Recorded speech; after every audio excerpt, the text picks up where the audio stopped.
Wonderla toilet cleaning ను సులభంగా మార్చే పవర్ఫుల్ ప్రొడక్ట్ ఎలిమ్ టాయిలెట్ క్లీనర్.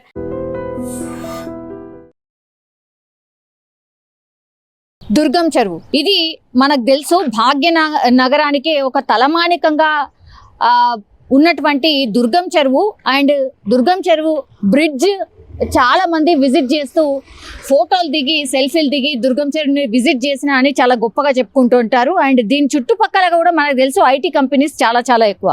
కానీ ఇది ఎంత అందమైన ప్రాంతమో అట్లాగే ఇక్కడ ఇన్సిడెంట్స్ కూడా అంత ఘోరంగా కూడా జరుగుతున్నాయి. ఇది ఒక రకంగా ఆత్మహత్యలకు స్పాట్గా దుర్గం చెరువు మారిపోయింది. ఎందుకంటే ఈ రోజు మార్నింగ్ కూడా ఇక్కడ ఒక అమ్మాయి, ఆమె సాఫ్ట్వేర్కి సంబంధించిన ఉద్యోగి. ఇప్పుడు మనం చూస్తున్న ఆ దుర్గం చెరువు బ్రిడ్జ్ ఏదైతే ఉందో ఆ దుర్గం చెరువు బ్రిడ్జ్ పైనుంచి నిన్న రాత్రి సుమారుగా 7:30-8 గంటల ప్రాంతాల్లో ఆమె అక్కడి నుంచి దూకి చనిపోయినట్టుగా చెప్తూ ఉన్నారు. అండ్ ఇంకోటి ఏంటంటే ఆమె పేరు వచ్చేసి సుష్మా. ఆమె సాఫ్ట్వేర్ ఎంప్లాయ్. సో వాళ్ళ హస్బెండ్, యాక్చువల్లీ ఆమె మ్యారీడ్ కూడా, సో హస్బెండ్ కూడా సాఫ్ట్వేర్ ఎంప్లాయ్. ఈమెకి దగ్గర ఒక 80,000 నుంచి ₹1,00,000 జీతం కూడా ఉందట. ఇద్దరు సాఫ్ట్వేర్ ఎంప్లాయీస్. అండ్ మరి ఈ ఇన్సిడెంట్లో ఏం జరిగిందో ఏంటో తెలియదు కానీ భర్తతోని చిన్నపాటి గొడవ జరిగింది. ఆ తర్వాత తను వెంటనే వాళ్ళ అమ్మగారింటికి వచ్చింది. అమ్మగారింటికి వచ్చిన తర్వాత ఆఫీస్కి వెళ్ళింది. ఆఫీస్కి వెళ్ళి ఇంకా మళ్ళీ వాళ్ళ అమ్మగారింటికి వెళ్ళలేదు, ఐదర్ వాళ్ళ హస్బెండ్ దగ్గరికి కూడా వెళ్ళలేదు. ఆమె డైరెక్ట్గా వచ్చి ఇప్పుడు ఈ దుర్గం చెరువు బ్రిడ్జ్ పైనుంచి దూకింది. నిన్న 7:30-8 గంటల ప్రాంతాల్లో ఆమె ఫోన్ స్విచ్ ఆఫ్ అయినట్టుగా వాళ్ళ కుటుంబ సభ్యులు చెప్తున్నారు. అప్పటి నుంచి కూడా ఆమె మిస్ అయిపోయిందని మిస్సింగ్ కంప్లైంట్ కూడా మాదాపూర్ పిఎస్లో కంప్లైంట్ కూడా రిజిస్టర్ అయింది. సో ఒకవైపు ఆమె గురించి సర్చ్ ఆపరేషన్ ఒకవైపు జరుగుతోంది. ఎందుకంటే హస్బెండ్ నుంచి గొడవ పడి వాళ్ళ అమ్మగారింటికి వచ్చింది. దెన్ ఆమె ఆఫీస్కి వెళ్ళింది. ఆ తర్వాత ఆమె ఫోన్ స్విచ్ ఆఫ్ అయిపోయింది. సో ఏదో జరిగింది అని వెంటనే వీళ్ళు కంప్లైంట్ చేయడం, ఆ తర్వాత సర్చ్ ఆపరేషన్ స్టార్ట్ చేసినప్పుడు పోలీసులు ఒకవైపేమో సుష్మాని వెతుకుతున్న ప్రయత్నం ఒకవైపేమో జరుగుతోంది. వేరే ప్రాంతాల్లో వెతకడం స్టార్ట్ చేశారు. అట్లాగే దుర్గం చెరువు చాలా దగ్గరగా ఉంటుంది. అండ్ నేను ఇంతకుముందు చెప్పినట్టుగా ఆత్మహత్యలకు ఒక స్పాట్గా దుర్గం చెరువు మారిపోయింది. కాబట్టి ఈ దుర్గం చెరువు దగ్గర ఏమైనా సర్చ్ చేయండి అనేటువంటిది నిన్న రాత్రి అయిపోయింది. కాబట్టి కొద్దిసేపు సర్చ్ కూడా చేశారు. ఎందుకంటే స్పీడ్ బోట్లు కూడా అక్కడ ఎప్పుడూ అందుబాటులో ఉంటాయి. ఈ మధ్య కాలంలో ఆత్మహత్యలు పెద్దగా పెరిగిపోయాయి. కాబట్టి చాలా మట్టుకైతే ఇక్కడ ఆత్మహత్యలు స్పాట్గా ఎందుకు మారింది అంటే మనకు చూడొచ్చు, ఆ రేలింగ్ ఏదైతే ఉందో మనకు కనిపిస్తుందో, వెహికల్స్ అక్కడ కనిపిస్తున్నాయి కదా, ఆ రేలింగ్ పక్కన ఏదైతే రేలింగ్ ఉందో చాలా షార్ట్గా ఉండడం, వెంటనే ఏదైనా ఆత్మహత్య చేసుకోవాలా అనే దాంట్లో అసలు ఇది ఒక హాట్ స్పాట్ లాగా కనిపిస్తోంది. వస్తున్నారు, బయటకి రేలింగ్ నుంచి బయటికి వస్తున్నారు, వెంటనే దూకేస్తున్నారు. సో ఇది కూడా కొంత దీని మీద దృష్టి పెట్టాలని కూడా చాలా మంది కోరుతున్నారు. ఎందుకంటే ఇక్కడ ఉన్న వాళ్ళు కూడా, సెక్యూరిటీ వాళ్ళు కూడా అదొక ప్రాబ్లం లాగా ఉంది. ఆ బ్రిడ్జ్ ఏదైతే ఉందో ఆ బ్రిడ్జికి సంబంధించిన రేలింగ్ చాలా చిన్నగా, ఇప్పుడు నేను నిల్చున్న స్పాట్లో ఇప్పుడు ఇది ఇంత షార్ట్ ఉంది కదా, నాకు తెలిసి ఇక్కడ వరకు ఉండుంటుంది ఆ రేలింగ్ అంతా కూడా. సో ఇట్లా కాదు, మొత్తం జాలీలాగా ఇంకొంచెం హైట్, ఇప్పుడు మాకు ఈ పోల్ ఏదైతే కనిపిస్తుందో అంత పెద్ద హైట్లో ఒకవేళ అక్కడ రేలింగ్ని ఏర్పాటు చేస్తే ఇంకా ఎవరు కూడా ఆత్మహత్య చేసుకోవడానికి ఉండదు. సో అట్లాంటి ఏర్పాటు చెయ్యాలి అని ఒకటి కోరుతున్నారు. ఇంకోవైపేమో వీళ్ళ పేరెంట్స్ చెప్తున్నట్టు దాన్ని బట్టి అయితే ఇద్దరు సాఫ్ట్వేర్ ఎంప్లాయీస్ కాబట్టి కొంత పని భారం ఎట్లాగూ ఉంటుంది. అండ్ ఈ అమ్మాయి సుష్మా రీసెంట్లీ మ్యారీడ్, అట్లాగే కన్సీవ్ అంటే గర్భవతి కూడా. మరి వీళ్ళిద్దరి మధ్యలో ఏం గొడవలు జరిగాయో, వైఫ్ అండ్ హస్బెండ్ అన్న తర్వాత చిన్నపాటి గొడవలు అయితే డెఫినెట్లీ ఉంటాయి. మరి వీళ్ళిద్దరి మధ్యలో ఎట్లాంటి మనస్పర్ధలు జరిగాయో ఏందో తెలియదు కానీ ఆమె ఇన్స్టెంట్గా హస్బెండ్ దగ్గర నుంచి వచ్చేయడం, అమ్మగారి దగ్గరికి వెళ్ళడం, ఆ తర్వాత ఆఫీస్కి వెళ్ళి దెన్ కనిపించకుండా పోయడం.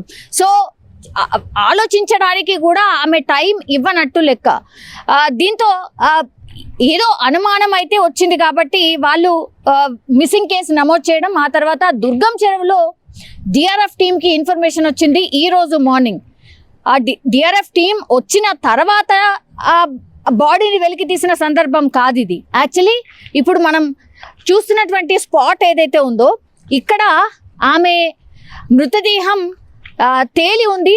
మార్నింగ్ వాకర్స్ వస్తూ ఉంటారు కాబట్టి దుర్గం చెరువు దగ్గర ఒక బాడీ కనిపించింది అని ఇక్కడ ఉన్న వాళ్ళు చెప్పడం, ఆ తర్వాత వెంటనే డిఆర్ఎఫ్ టీంకి ఇన్ఫర్మేషన్ ఇవ్వడం అండ్ డిఆర్ఎఫ్ టీం వచ్చి ఎవరు ఏంటి అనేది తెలుసుకునే ప్రయత్నం చేసినప్పుడు ఇప్పుడు సుష్మా అనే అమ్మాయిది అని తేలడం అయితే జరిగింది. ఇంకోటి ఏంటంటే 8-8:30 ప్రాంతాల్లో నిన్నటి నుంచి కూడా కనిపించకుండా పోయింది కాబట్టి పూర్తిగా ఒకవైపు సర్చ్ ఆపరేషన్ ఒకవైపు జరుగుతోంది, ఇంకోవైపు ఏమో ఈ అమ్మాయి మృతదేహం ఇప్పుడు దుర్గం చెరువులో కనిపించడం జరిగింది. సో ఇవి రెండు మ్యాచ్ అయ్యాయి కాబట్టి అప్పుడు పోలీసులు నిర్ధారణకు వచ్చారు. ఎస్, సుష్మా కోసం నిన్న మిస్సింగ్ కేసు ఏదైతే నమోదైందో ఈ రోజు దుర్గం చెరువులో ఆమె బాడీ తేలినటువంటి పరిస్థితి కనిపిస్తోంది. నిజంగానే ఇది అత్యంత బాధాకరమైనటువంటి ఇన్సిడెంట్స్ ఈ మధ్య కాలంలో చాలా చాలా జరుగుతున్నాయి. అండ్ స్పాట్లో డిఆర్ఎఫ్ టీం చేరుకొని ఆమెని బయటికి తీసిన తర్వాత పేరెంట్స్కి ఇన్ఫర్మేషన్ ఇచ్చారు కాబట్టి అప్పుడు ఈ అమ్మాయి సాఫ్ట్వేర్ ఎంప్లాయీ, అట్లాగే ఈమె జీతం వచ్చి కూడా ఏం మామూలుగా కూడా లేదు, 80,000 నుంచి 1,00,000 రూపాయల జీతం, అట్లాగే హస్బెండ్ కూడా సాఫ్ట్వేర్ ఎంప్లాయీ, ఈమె కేవలం 27 సంవత్సరాలు మాత్రమే.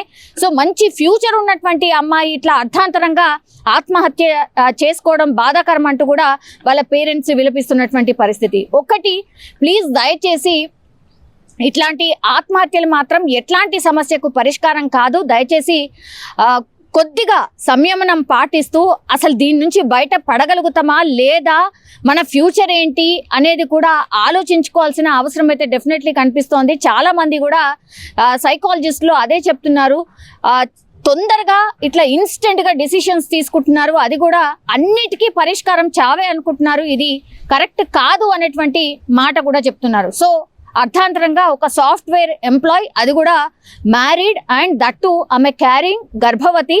సో జస్ట్ వాళ్ళ హస్బెండ్తో చిన్నపాటి గొడవ, ఆ తర్వాత ఆమె పూర్తిగా ఒకటేసారి ఈ డిసిషన్ తీసుకోవడం, అంటే నేను చనిపోవాలి అంతే, దీనికి ఇదే పరిష్కారం అని డిసిషన్ తీసుకోవడం, ఆ తర్వాత వచ్చి ఇక్కడ దుర్గం చెరువులో ఆత్మహత్య చేసుకోవడం అయితే జరిగింది.